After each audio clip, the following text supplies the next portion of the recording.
Comes to Sinkholes, Kentucky ranks in the top 10 in the nation. The most famous is the recent sinkhole at the National Corvette Museum in Bowling Green. We found an expert who has been studying the phenomenon for more than 4 decades. WLKY Steve Bergen joins us live with what he has to say. Steve? Thank you, Rick. James Kearns with the Kentucky Geological Survey told us you can't predict what areas of the Commonwealth are most likely to have sinkholes, but there's no figuring exactly where and when one will open up.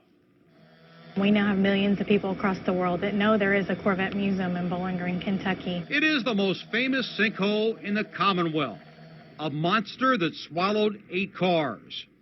But it's not the biggest.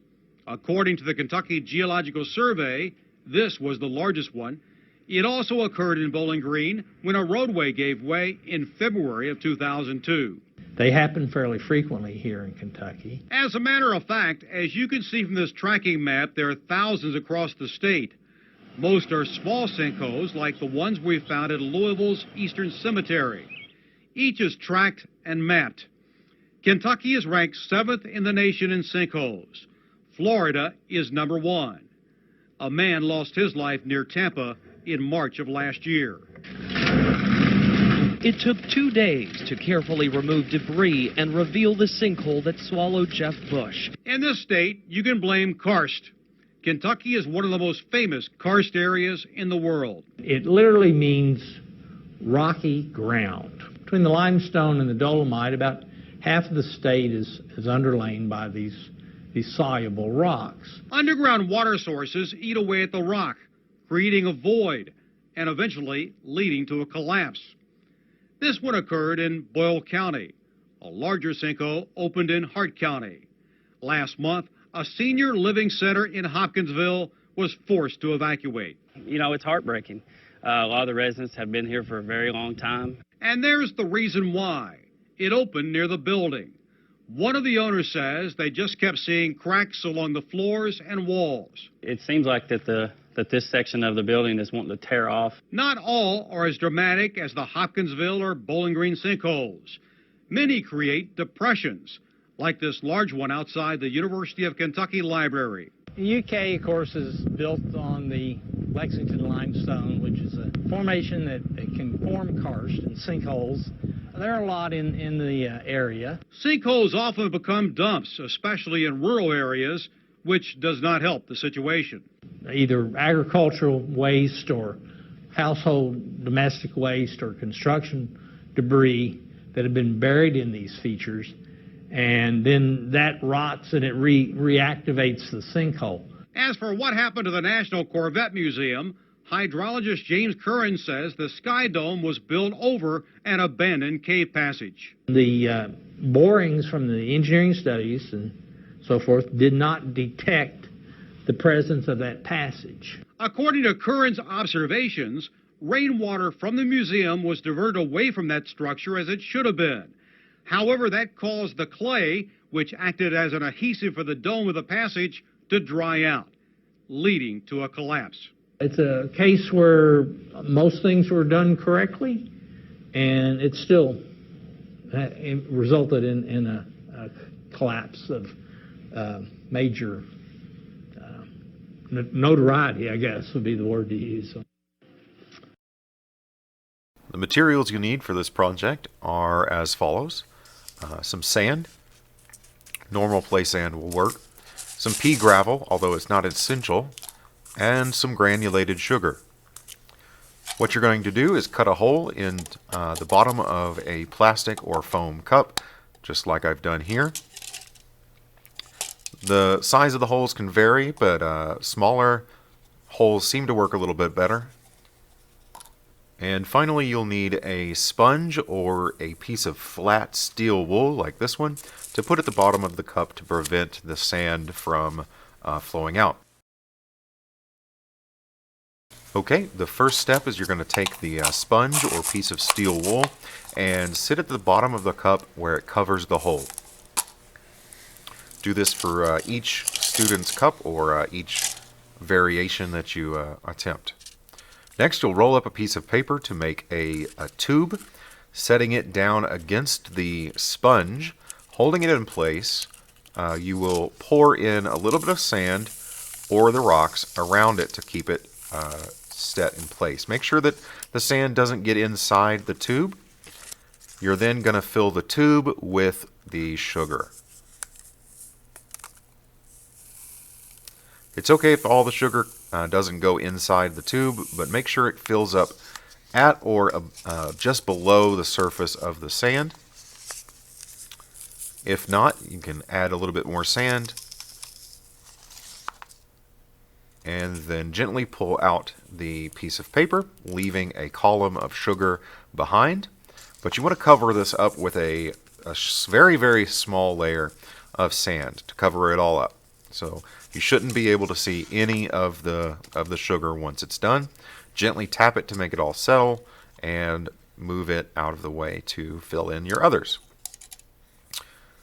The second version here, we're going to try putting some pea gravel or aquarium gravel around first to make a more permeable layer of stones around the bottom. Again, make sure that none of them go inside the tube of paper. You want the sugar to rest on the top of that sponge. Fill up the tube with your sugar.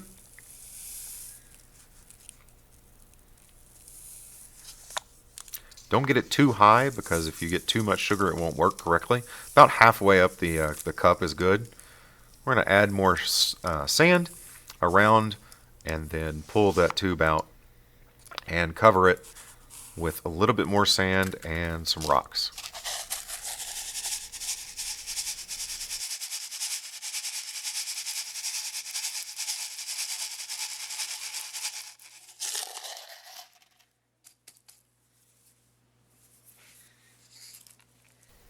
Here you can see a cross-section of one that I did in a clear cup where the column of sugar is right against the side of the cup. The sand covering all the way around on each side. Next, you're going to fill up a container of some kind that you can put your cups down into with hot water. Make sure to fill it up deep enough that when the cups sit down in it, at least halfway up the sand is covered with water.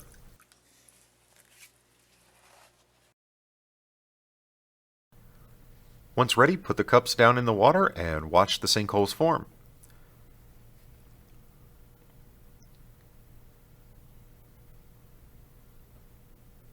As the sugar melts and dissolves into the water, it's going to have the sand that's on top of it collapse down in and form that classic sinkhole shape.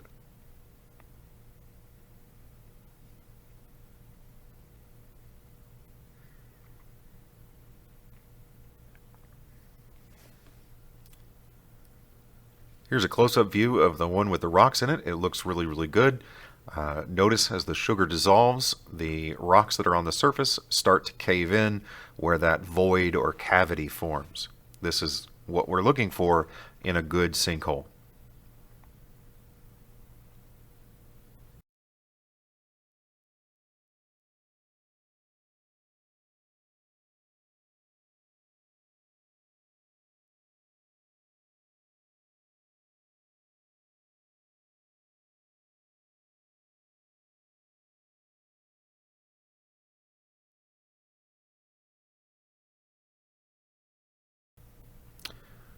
Now here's the side view of the clear cups.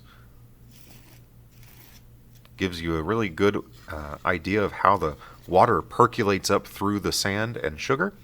And as soon as it hits that sugar, the sugar starts to melt and a cavity begins to form. You can see the sugar falling on the one on the right, and then the slump of the sediment and soil above it. This is exactly how a sinkhole would form in nature.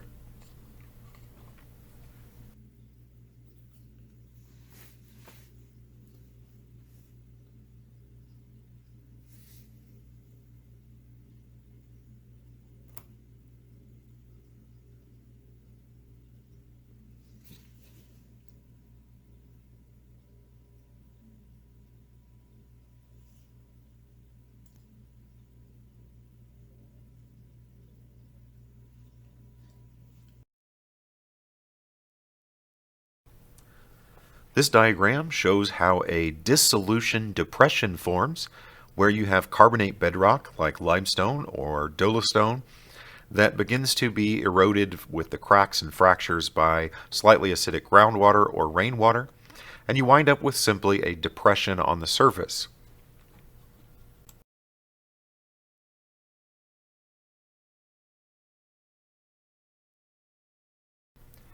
A cover subsidence sinkhole is a little bit more complicated. You have overburden, mostly sand or soil, with carbonate bedrock below it. That carbonate bedrock is weathering due to groundwater, forming these caverns or caves. And as water seeps down through those cracks, it carries sediment or soil down into the cavity. And then as that cavity fills in, you wind up with a depression on the surface. And you may not actually see down into the cave or into the bedrock itself, but this depression starts to form as that bedrock collects material and it fills in.